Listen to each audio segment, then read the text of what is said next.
ხაზისთვის ერთ-ერთი ყველაზე მნიშვნელოვანი არის შეხტომა. დიდი მნიშვნელობა აქვს თუ რომელი პოზიციიდან საით უნდა შევხვდეთ. როდესაც კუთხის მხარეს ხარ, უმჯობესია რომ შეხტომა გააკეთო შორი ძელისკენ.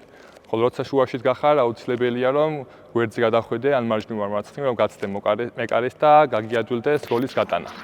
მსგავსი დგომი აუცილებელია, რადგან ვერ შეძლოს მცველის მოთამაშემ რომ ჩაჭრას ბურთი და მსგავსი პოზიციით ხაზის მოთამაშე შეძლებს რომ მარტივად დატრიალდეს და გაიტანოს გოლი.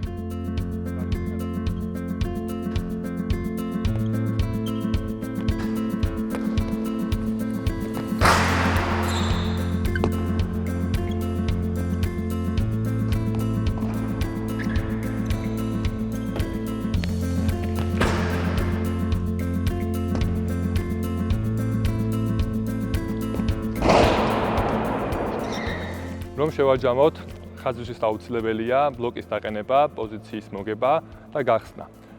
ისე რომ გაგვიადვილდეს გოლის გატანა.